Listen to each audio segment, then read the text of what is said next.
Il y a quelques années, nous avions eu un projet de loi de notre cher gouvernement pour interdire les fake news. Je n'ai entendu personne, vraiment personne, se poser la question, en fait, qui allait décider ce qui est une fake news ou pas. Dans les faits, ce que je constate ces dernières années, c'est que les médias soi-disant libres et indépendants qui estampillent une publication de fake news, eh bien, ce sont des cellules qui appartiennent à des médias qui ne sont pas du tout indépendants. Donc ça veut dire que quand ces braves cellules indépendantes estampillent une publication fake news, eh bien ça remonte à tous les réseaux sociaux où elle a été publiée.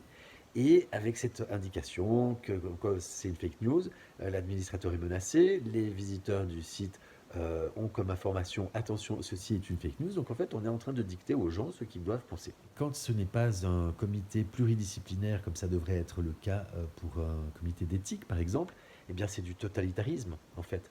Et donc ça frise la dictature. Et ça se passe en France, c'est pas du tout dans des dictatures que l'on nous décrit à l'autre bout du monde. Je vois là un énorme danger parce qu'en fait on est en train de vous dicter ce que vous devez dire et penser.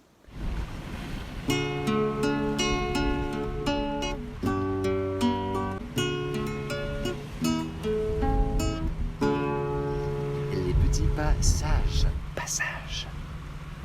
Bonjour à tous, bienvenue sur la chaîne des petits passages. Aujourd'hui nous allons aborder le sujet des fake news. Derrière ce mot que je considère comme un des nombreux mots magiques, qu'est-ce que sont vraiment les fake news et qu'est-ce que ça veut dire en fait quand nous avons des têtes bien pensantes qui cherchent à nous en protéger? Passage. Il y a quelques années, nous avions eu un projet de loi de notre cher gouvernement pour interdire les fake news. Alors je ne sais pas où en est ce projet, mais tout ce que je peux dire, c'est que lorsqu'il y avait des débats d'idées autour de ce sujet, je n'ai entendu personne, vraiment personne, se poser la question, en fait, qui allait décider ce qui est une fake news ou pas. Ça, c'est déjà quelque chose qui, à l'époque, m'avait choqué. Dans les faits, ce que je constate ces dernières années, c'est que les médias soi-disant libres et indépendants qui étiquettent, qui estampillent une publication de fake news, eh bien, ce sont des cellules qui appartiennent à des médias qui ne sont pas du tout indépendants. Alors, il y a par exemple les décodeurs du Monde, le fact-checker de Libération, il y a également France Info et l'AFP. Et ces quatre organes ne sont pas du tout ni neutres ni indépendants, ils sont subventionnés, ils sont maquignonnés de près avec le gouvernement et les élites qui les dirigent. Donc en fait, ce sont ces gens-là qui estampillent fake news, une publication. Donc, eh ben, quand ce n'est pas un comité pluridisciplinaire, comme ça devrait être le cas pour un comité d'éthique par exemple, eh bien c'est du totalitarisme en fait. Et donc ça frise la dictature. Et encore quand je dis ça frise, je pèse mes mots. Et ça se passe en France, c'est pas du tout dans des dictatures que l'on nous décrit à l'autre bout du monde. Donc en fait, je vois là un énorme danger parce qu'en fait on est en train de vous dicter ce que vous devez dire et penser. Et je vais vous donner un exemple tout récent qui est arrivé sur mon groupe Facebook TVFQ. J'ai mis une publication du site Le Courrier des Stratèges, qui est un très bon site, qui fait des très bonnes analyses. Et évidemment, bien, il a été épinglé concernant sa publication sur les compteurs Linky, les coupures qui nous pendent au nez tous ces prochains mois. Et ce journal démontrait en fait que ça avait été prémédité et il donnait comme exemple un texte qui avait déjà plusieurs années et que quand on lisait un petit peu entre les lignes, on voyait que ce qui était en train de se passer, qui était prévu de se produire, faisait partie d'un plan.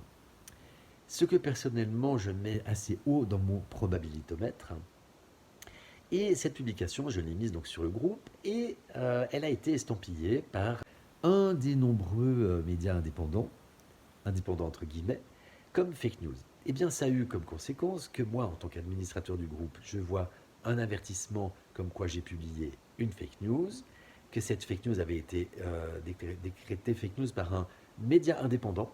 On ne me donne pas plus d'informations, donc bonjour à la transparence. Et avec menace que si ça se reproduit, je pourrais avoir mes posts, comme on dit, shadow bannés, c'est-à-dire moins visibles, ou même ma chaîne suspendue en cas de récidive. Alors bon, c'est beaucoup de menaces parce que c'est pas la première fois que ça arrive, donc je suis déjà dans un cas de récidive, mais ma chaîne n'est toujours pas bouclée. Et en dessous, il y a l'article de débunkage, en fait, qui explique en quoi ce qui est dans ce journal du Courrier des stratèges est entièrement faux. Et la publication est une publication de 20 minutes. Donc vous voyez tout à fait le sérieux et le niveau du fact-checking tel qu'il est proposé. Donc, ça veut dire que quand ces braves cellules indépendantes estampillent une publication fake news, eh bien ça remonte à tous les réseaux sociaux où elle a été publiée. Et avec cette indication que c'est une fake news, l'administrateur est menacé, les visiteurs du site ont comme information attention, ceci est une fake news. Donc en fait, on est en train de dicter aux gens ce qu'ils doivent penser.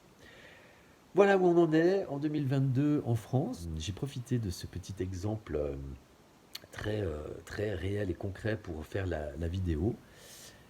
Donc, eh bien, je vous suggère une fois de plus le lien vers ma vidéo sur la guerre de l'information. Prenez du recul face à toutes les informations qui arrivent à vos yeux et à vos oreilles. C'est valable pour quelque chose que quelqu'un vous dit, un individu, une institution, une publication, un journal, un média, ce que je suis en train de vous dire là. Prenez du recul, soyez sceptiques, c'est le 5e accord Toltec. Et après, vous faites des liens, vous faites votre propre probabilitomètre. Et en fonction de votre intuition, de votre vécu, de vos croyances, eh bien, vous allez vous faire votre propre réalité et ne laissez personne vous dicter ce que vous devez croire et penser, mais faites plutôt confiance à votre intuition, à votre cœur, qu'à votre émotionnel, puisqu'on est dans une société où on est appelé à toujours détourner notre attention vers l'extérieur et à réagir sur l'émotionnel en fait, à ne pas prendre du recul, à ne pas se poser avant de réagir. On est dans l'immédiateté. Voilà. Donc je ne vous en dis pas plus pour cette petite vidéo, je vous laisse réfléchir à tout ça et je vous invite à partager la vidéo si elle vous a semblé pertinente, à laisser des commentaires, à mettre des j'aime, à vous abonner à la chaîne et puis si vous souhaitez soutenir la chaîne, eh bien n'hésitez pas à laisser un petit don sur la cagnotte dont vous trouverez le lien en description.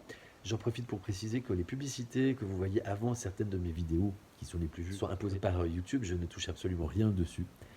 C'est simplement qu'à partir d'un certain nombre de vues, YouTube est intéressé puisque ça lui fait de l'audimat en plus. Mais tant que le YouTuber n'est pas monétisé, ce qui est mon cas, eh bien il n'y a pas de rétribution. Voilà pour cette petite précision. Je vous dis à tout bientôt, prenez soin de vous, je vous aime.